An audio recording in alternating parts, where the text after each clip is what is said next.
The guest that I'll be interviewing in just over a minute here is somebody who I'm going to call a unicorn. You're going to hear me talk about that right at the beginning of the podcast. And the reason for that is that he is such a unique human being. This is somebody who is working in government, he's a leader in government, but is supplementing tax dollars by joint venture partnering with oil companies or in creating new businesses from needs they find around them all the time. And the way he hires, the way he thinks, the way he does business is unreal. He is treating government like business. Some of the advantages of that is that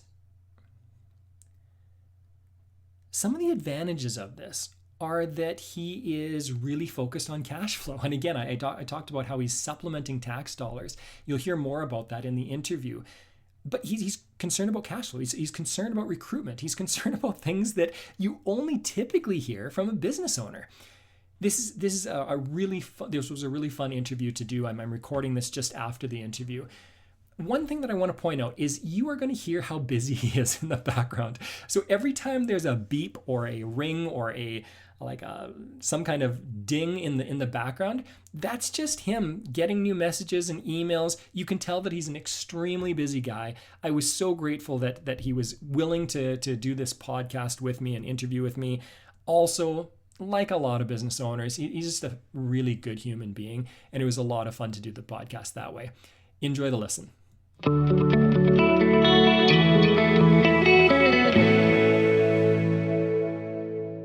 I'd like to introduce somebody kind of for the second time here. Darren and I had some audio problems the first time we did an interview, and he was gracious enough to come back. This is how I want to introduce Darren. A lot of people believe in unicorns. Very few of us have seen them.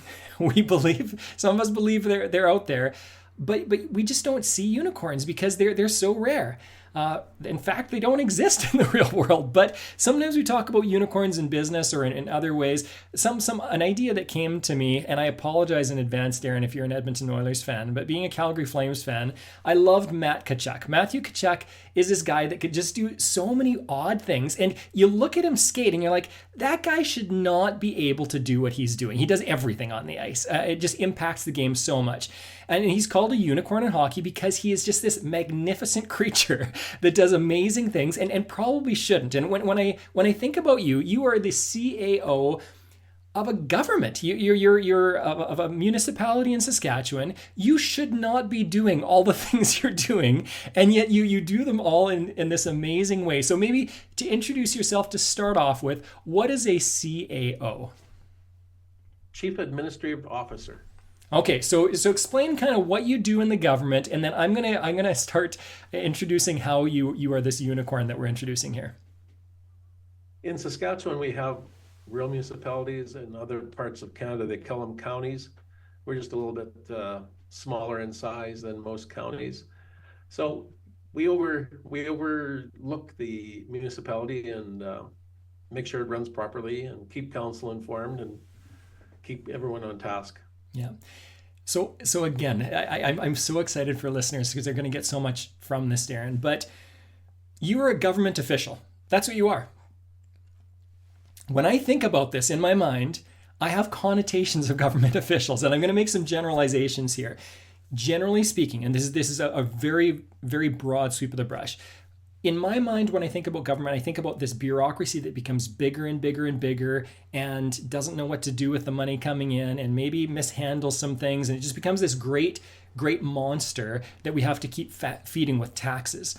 And that's basically the opposite of what you are in your own municipality. So explain kind of what you've been doing, how you came into this, and some of your ideas, how you are running your own little structure, your organization, because it's grown a lot bigger since you started. I think a lot of it dates back to my upbringing because I was raised on a farm. And when you're raised on a farm, it seems like every day you have bottlenecks or something that's getting in the way. You have limited resources to get it fixed. So you have to be creative to keep the combine going, keep the swather going, keep the tractor going. without running to town and buying a new one because the funds aren't for it, available for it. So I think that's been driving me my entire life because I've been on a tractor since I was probably 11 years old. Yeah, I've got cousins that learned to drive semi when they were about 8. So I get the farm analogy. People make things happen because you just don't have the time, energy, money to not allow it to happen, right? You just have to make it happen when it works. Okay, explain to me what SwiftNet is, because this is part of the whole organization that you've been building for your own municipality to really help people in your community.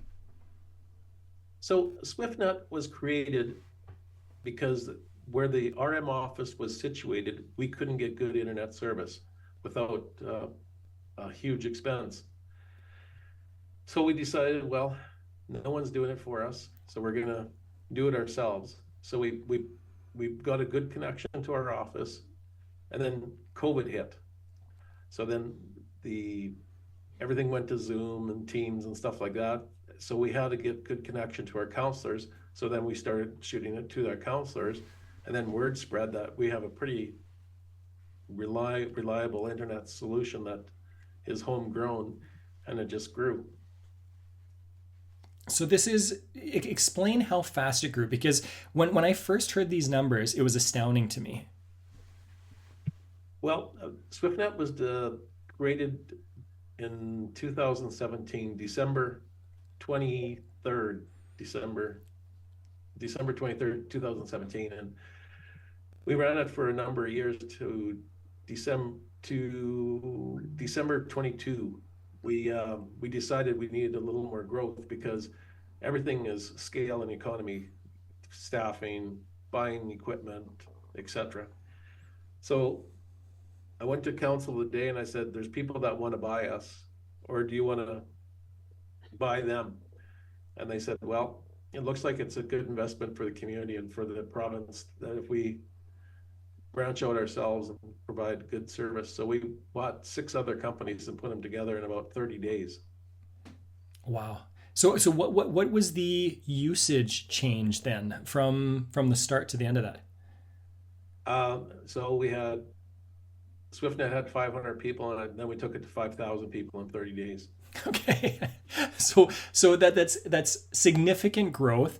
I'm going to talk. I'm going to just park that for a moment because I want to talk about growth. I want to talk about higher performance. That's the focus of our day here. But I'm going to go back. You're talking about running a business. I've just introduced you as a government official, and you're talking about running a business. You're talking about investments. You're talking in ways that not a lot of government officials typically talk when I'm speaking with them. So maybe go back a bit. How is this municipality running that's so different than so many other small community government bodies?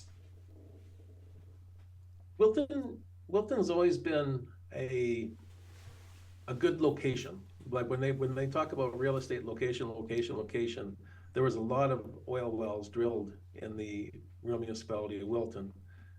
I think there was something around 6,500 oil wells in that municipality drilled since the late 50s. And with the way things are changing and SAGDs and stuff like that, our numbers have really gone down. I think there's only about 400 wells pumping today. So through this time, Reeve Dow said we can't be reliant on oil all the time because it's a disappearing commodity. So we've invested in other avenues to offset the tax revenue. So it was his brainchild that really drives me to find off-farm income that does not compete with private sector or put anyone out of business. And this is such a brilliant concept that you're supplementing tax dollars, which means that you still can have a decent budget for what you're doing for people, but you're requiring less of the individuals in your area, which is fantastic. I mean, Ralph Klein kind of made this famous a little while back too in Alberta, but you're using revenue in really unique ways. The second thing that I picked up on what you were saying was that you were creating businesses that aren't competing with local business. Explain that a little bit. Well, like we have a regional landfill that's we've partnered with a large regional carrier. So there's only so many people that are in the landfill business, and it's like Edmonton, Regina, or Edmonton, Lloydminster, us, and then North Battleford. So to have a certified landfill, oil on rail, we've partnered with Alltex there. There's not a lot of businesses that are going to compete with that. It actually adds benefit to the community. So, and we also have a seed plant, and also our other landfill, we're partnered with Secure right now too, that takes oil sand. It's a downstream, so it's not hazardous or anything like that. It's just sand, but they need a place to stockpile it. So we're kind of like the Walmart of landfilling. Yeah, and that's really the idea that I get over and over when I think about you, when I've spoken with you, Darren, is that you're not trying to take away business from anyone else, but if no one else is solving a problem that the community has, you will solve it. And as you said, this is pure entrepreneurship, right? Fixing problems. You solve the problem. And what's great about this is you're solving it in a way that instead of creating this bureaucratic monster, you're bringing money into your community that offsets the tax dollars that people are going to have to pay. So legitimately, this is truly this win-win-win-win-win situation for everyone involved, correct? Correct. Yeah, that's brilliant. I don't know if you can say this on online or anything, so if you can't, let me know, but do you have numbers for how much you are offsetting tax dollars for your community? Probably 30%. So they're paying 70% of what they would have to pay for everything that you guys are doing. Yeah. That's brilliant. That is so brilliant on so many levels. Again, I've got these connotations of government. When I speak with you, it gives me a lot of hope for government in so many ways, Darren. Let's jump into performance. So you had talked about SwiftNet and this extreme growth with one of the companies that your municipality runs to help your people. But how did you deal with growth? How did you figure out how to hire, how to make sure that you're getting higher performance out of people? Maybe start with describing what does it mean to you when you think about high performance for employees or anyone in a role? Well, starting off, we've built a fantastic team at Wilton that I would keep them idling at around 70% and only use their power when I needed the other 30%. So I knew I had that capacity in the bank to move ahead with another operation. Now we got a lot of employees when we bought the 6 other companies, and of course, some stay and some don't, because that's just the way life is. And so after about 10 months, we filtered through who we wanted to keep and who we didn't. And then I took one of my top performers, and from the RM and council let me have him for a period of time to assist me to get a lot of infrastructure completed. Okay. So again, so part of higher performance you're saying is that you need to understand what your capacity is.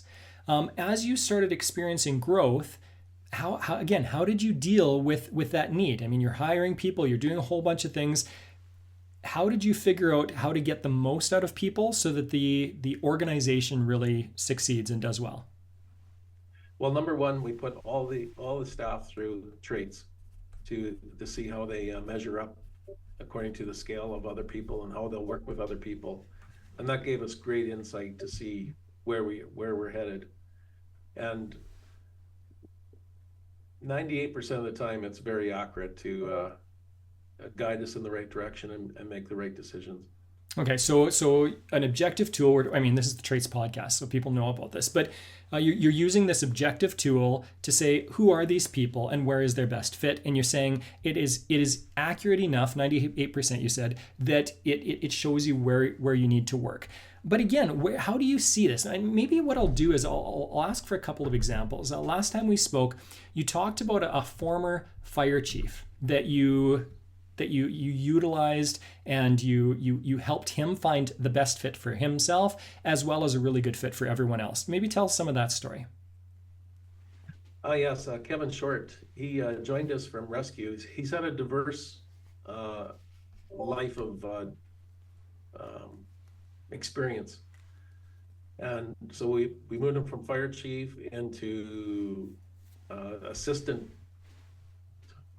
foreman to foreman of the municipality because he has a knack of figuring out problems that it's um, it's really unbelievable. So, think what are the different roles that you had him in? How did you discover really how to well to utilize Kevin? Well, we traveled around.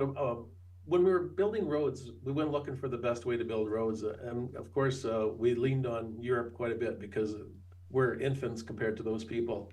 And the sooner we adopted their ways, the faster we could move ahead by their equipment, their techniques.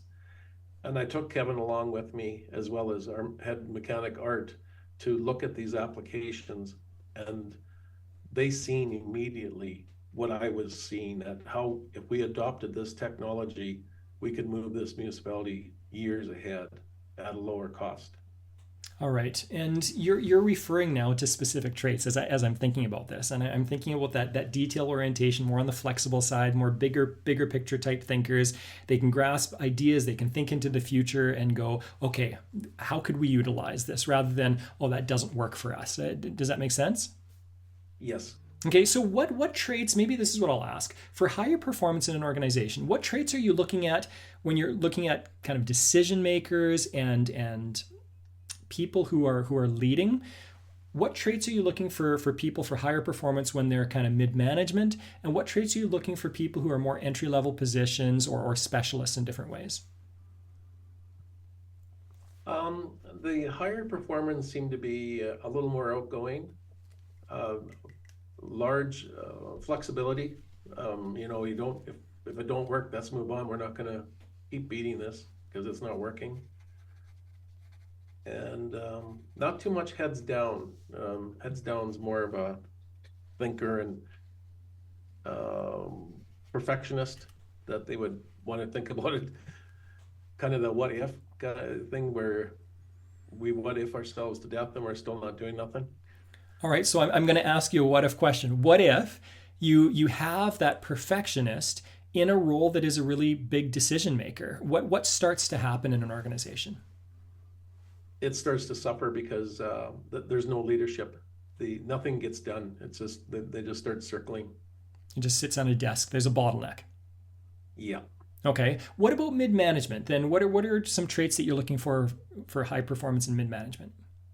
I want them to be stretched out a little bit more, so they're aggressive, a little quicker, fast thinkers, um, some emotiveness, but the job's got to get done. Right. What about for communication or people, how outgoing or how much they need people around them? The social aspect, that's a good question. It appears that people that are um, high high performance like social, they kind of recharge on it, and I guess I'm a victim of that myself.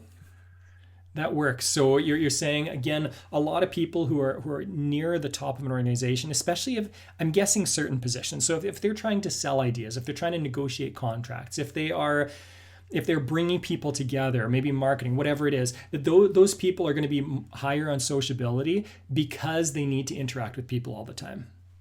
Yep. Whereas, again, entry level position or a specialist in some way, that's going to detract from what they're doing. Do you have any examples? Again, we don't need any names, but do you have any examples of somebody who was in the wrong position and you either there needed to be a breakup of some kind, they needed to move on to a situation that would work better for them, or you found another position for them that worked extremely well? I had a foreman once, and this is what Mike made the how he talked about and described him. You have a train on the track. It's not moving, but inside they're having a heck of a good time. They're having a ball. Everyone's happy, but no, the train ain't moving. And I had a foreman that was more focused on keeping his guys happy than actually getting the job done. And no matter how we persuaded him to, you got to motivate him to get stuff done, he was just built to keep the staff happy. All right. So what did you do with that person? How did you handle it? We tried various other coaching techniques and helping him along to make it better. But at the end of the day, we just had to part ways because it just wasn't working. That's a really good statement, because in so many organizations, people we're trained to think everyone changes. Just give them time, give them the right training, give them the right skill sets, and people will change and do things differently.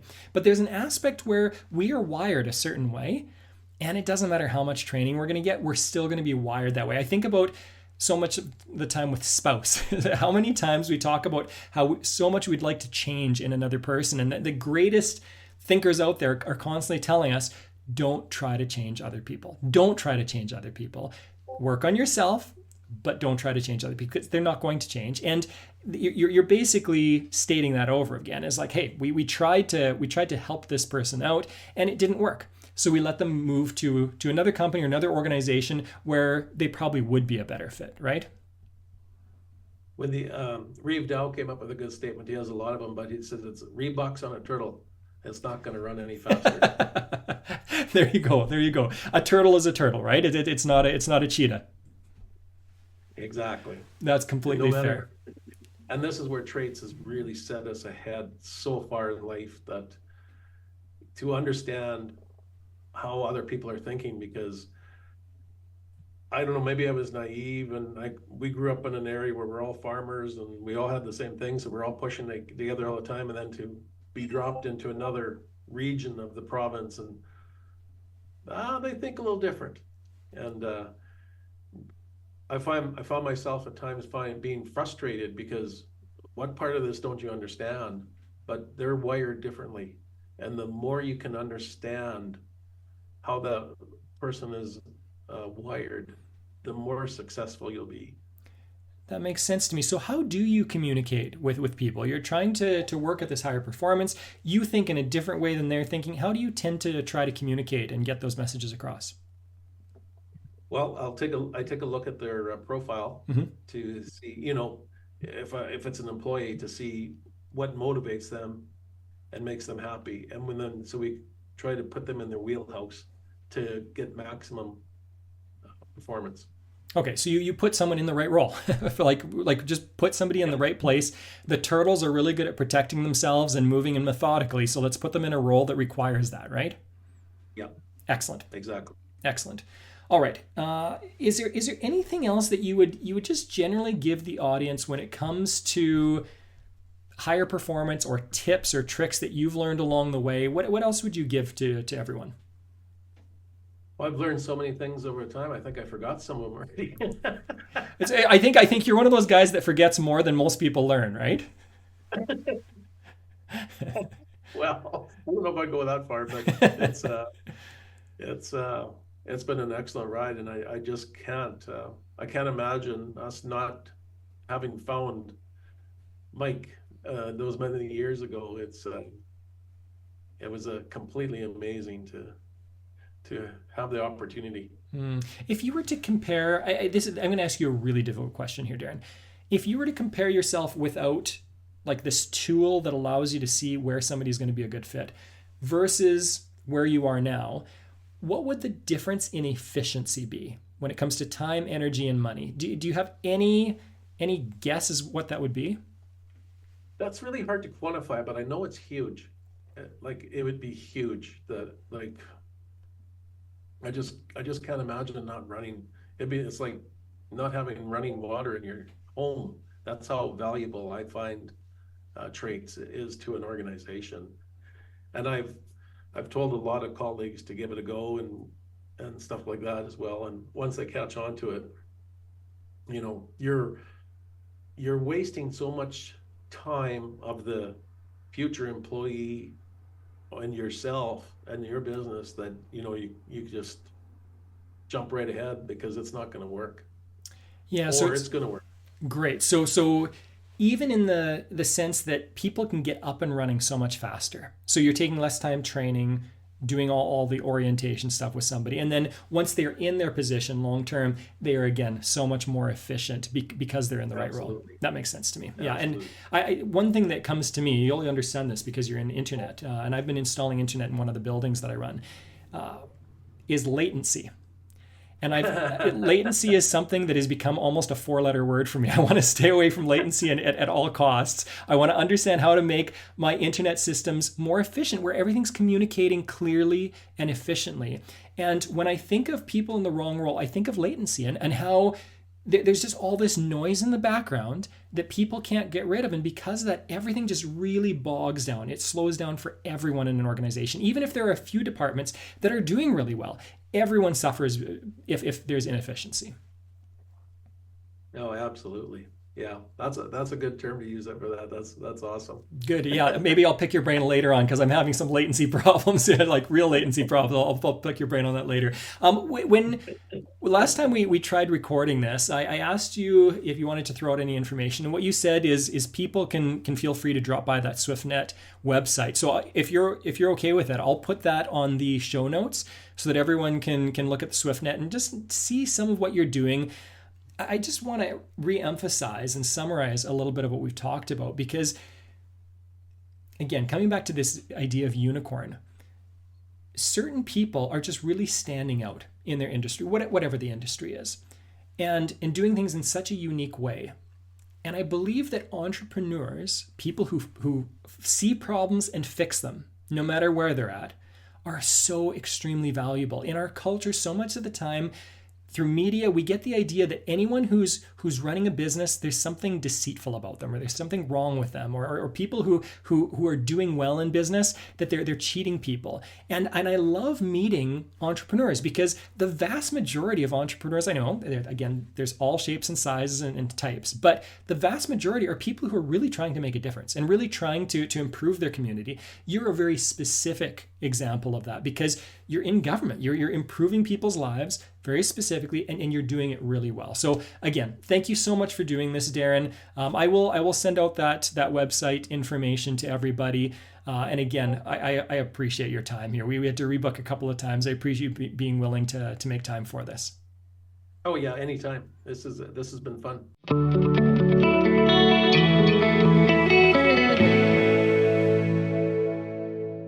I am sure I say this a lot. I hope you enjoyed that as much as I did. Again, meeting great people is a lot of fun for me.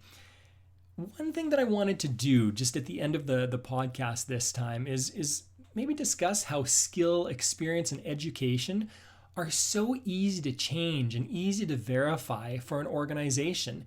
You can easily look at a resume and find out what is somebody's skill, what is somebody's experience, what is somebody's education. It's also easy to change those three things: change their skill, change their experience, change their education. Those are all three very easy things to work on. You can coach people. You can send them off to school or to classes or programs. Personality is so different from everything else. Personality is not easy to pick up in an interview. You've got to work a little bit harder to get it. You've got to be very skilled at bringing it out in an interview. Secondly, personality, by definition, doesn't change, or it changes so slowly that it's not even worth talking about. If you look up at the definition of personality from, again, I'm going to talk jargon here because of my background in psychology, but if you go into the APA, basically the Bible for psychiatrists, it is going to give a definition of psychology or personality that basically says personality are the traits that resist change in a person. These things will be consistent with a person from when they're about, late teens, early 20s, right through until they pass. These are things that stick. And it is so important that we understand how to find these people. That's something that Darren is obviously really good at. You heard this with a couple of different experiences that he's had where he sees something in somebody and he says, hey, we've got to find a better fit for you because you're being wasted here. One thing that I wanted to reemphasize was the putting Reeboks on turtles idea. The analogy that came to me, I heard of one person talk and use a different example, and I am not, this is not to be disparaging about people in general. That's not what I'm saying. Be careful with his example. But he said, Mark, never try to teach pigs how to fly. You'll anger the pigs, and it just doesn't work very well. And what he was saying there was not that people are pigs or animals or dirty or anything like that. Pigs are actually incredibly smart. They're incredible animals. The focus of what he was saying was, don't waste your time changing who somebody is. Don't try to take somebody who's been in an organization for a while and they're really good and try to promote them to a level where they're not going to be as competent, where they're not going to be as good at what they're doing. This is a really important point. It's something that I think about a lot of the time. I hope you get to know more people like Darren out there. My hope is that you start to make use of things that he's making use of, that you are as creative and as uniquely focused as him on creating efficiency in an organization. I hope you really enjoy the rest of your week wherever you find yourself in it. I look forward to connecting with you again. As always, I will put my contact information in the show notes. Reach out to me if you have any questions or if there's anything just kind of stands out about the traits or about interviews in general that you'd like me to talk about. And what I'm going to leave you with is that in a very short period of time after this podcast is released, I have an interview coming up with Mike Morrow and I. Mike is the owner of Concord. This is the company that put out Traits. He is somebody who's brilliant, and he gives of his time to really help organizations in unique ways. We're going to be rolling out something really cool, really new that we're very excited about. So I really encourage you to come out to the live session. We'll put a link to this in the show notes as well. The live event that we're hosting next week.